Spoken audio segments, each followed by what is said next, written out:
परिवार को, जो बाबा साहब डॉक्टर अम्बेडकर के सपने को साकार करने का काम योगी जी और मोदी जी के नेतृत्व में एनडीए सरकार कर रही है। और ये लोग बात कर रहे हैं, एक एक इशू पर उठा के देखिए। हम आप गवाह हैं कि हमारी माताएं बने चूल्हे में धुआं में, हम लोग भी उसके शिकार रहे हैं। आज गैस सिलेंडर आप जहां चाहो जिस चौराहे पर आप ले लो, कहीं छूट है, कहीं भी आप ले सकते हो। तो ये कहने वाले लोग, जब सरकार थी उनकी, तो वो क्या किए? 27% आरक्षण पिछड़ों को नाई गोंड पाल प्रजापति बिंद केवट मल्ला राजभर चौहान आरा कर्कबंसी बंजारा बहेलिया खंगार जोल्हा दुनिया सारी साईं तजी फकीर, इनका हिस्सा किसने लूटा? समाजवादी पार्टी ने लूटा, बसपा ने लुटवाया, कांग्रेस ने लुटवाया। सामाजिक न्याय समिति की रिपोर्ट की चर्चा कभी नहीं करते। रोहिणी आयोग बना है, रोहिणी आयोग की रिपोर्ट आ गई, समीक्षा भी हो गई। अब वो रिपोर्ट को लागू कराने के लिए किसी समाजवादी पार्टी के नेता, कांग्रेस बसपा के नेता की जबान पे बात आती है कि 27% आरक्षण बांट करके जिसको हिस्सा नहीं मिला उसको भी दिया जाए? एक बार भी कोई सपा का नेता नहीं बोलता है। अगर कोई सफाई मिल जाए तो उसे पूछिएगा कि रोहिणी आयोग के विषय पर आपका नेता, आप लोग क्यों नहीं बोलते हो? चाहे सदन हो चाहे सड़क, कहीं कहीं बोलते हैं। इस नाते की चूंकि पिछड़ों का हक लूट करके, जो अति पिछड़े हैं उनका हक समाजवादी पार्टी ने लूट करके हिस्सा हथियाया है, इस नाते ये लोग नहीं बोलते हैं। ये क्या बाबा साहब की बात करेंगे? राज्यपाल आनंदीबेन पटेल जो है ये कह रही है कि यूपी में 100% लोग सेफ नहीं है।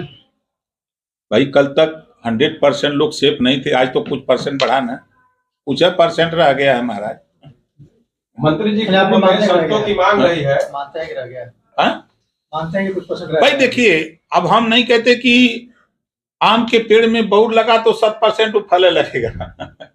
उसमें कुछ तो टिकोरा बौर झड़ जाता है, कुछ टिकोरा झड़ जाता है, कुछ तो फल व्यवस्थित रहता है, ऐसा नहीं है। भागवत जी के बयान को लेकर क्या बताएंगे? भागवत जी ने जो बयान दिया, सही बयान कहा है उन्होंने। मोहन भागवत जी देखिए बोलते हैं, जब ना एक शब्द पर हो रहे थे तो जस शोभा के, उनके बयान को अगर आप अध्ययन से पढ़ेंगे ना तब ना समझ में आएगा। संतों की मांग कुंभ में रही है कि कोई भी हिंदू समाज के अलावा किसी की और दुकान न लगे। देखिए ये लोकतंत्र है, लोकतंत्र में सबको अधिकार है। हिंदू भी जाता है मजार पे चादर चढ़ाने, मुस्लिम भी जाता है मंदिर में पानी चढ़ाने शंकर भगवान को। तो ये तो अपनी अपनी आस्था है, जो जिस धर्म में है अपना धर्म के अलावा उठ करके ऊपर काम करते हैं, इसमें कौन सी बात है? समाज में संतों की मांग जो है पूरी, कोई भी वहाँ हिंदू के अलावा और दुकानें नहीं है। अभी हमको तो ऐसी जानकारी नहीं है, आपको जानकारी होगी। मंत्री जी, समाजवादी पार्टी जो उपचुनाव हुए हैं वहाँ के सभी जो चुनाव के सीसी फुटेज की मांग किया है, निकाल का नहीं लेते, कौन नहीं दे रहा है? हमसे हम मिले, लिख के दें, हम निकलवा के दे दें। देश के पूर्व प्रधानमंत्री का निधन हुआ, क्या कहेंगे सर? देखिए दुखद है। हम लोगों ने, भारत देश ने एक कुशल अर्थशास्त्री और कुशल नेता, जो देश को कुशलता के हिसाब से उन्होंने जिम्मेदारी को निर्वहन किया, एक ऐसे महान नेता को हम लोगों ने खो दिया है। दुखद है। ऐसे मौके पर हम श्रद्धांजलि अर्पित करते हैं अपने दुख की घड़ी में ऐसे नेता को, कि अपूर्णनीय क्षति है भारत की।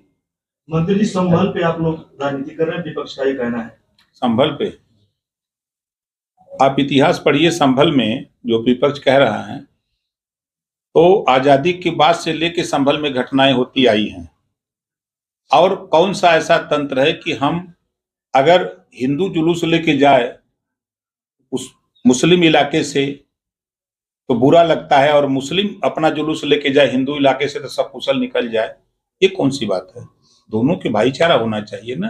वो लोग मोहम्मद साहब को मानते हैं लेकिन मोहम्मद साहब के विचार को नहीं मानते। अगर मानते तो ये बात नहीं करते। इन दिनों लगातार मंदिर और कुएं निकल रहे हैं संभल में। जब बंद हैं तो खुल रहे हैं। मंत्री जी, वक्फ संशोधन अधिनियम क्या लगता है? जेपीसी की जो बैठक है उसमें चल रही है, राज्यों के जेपीसी जो असंतुष्ट है उससे। देखिए, हम डेली लखनऊ रहते हैं या कहीं रहते हैं तो 5, 6, 10, 15 शिकायतें आ जाती हैं।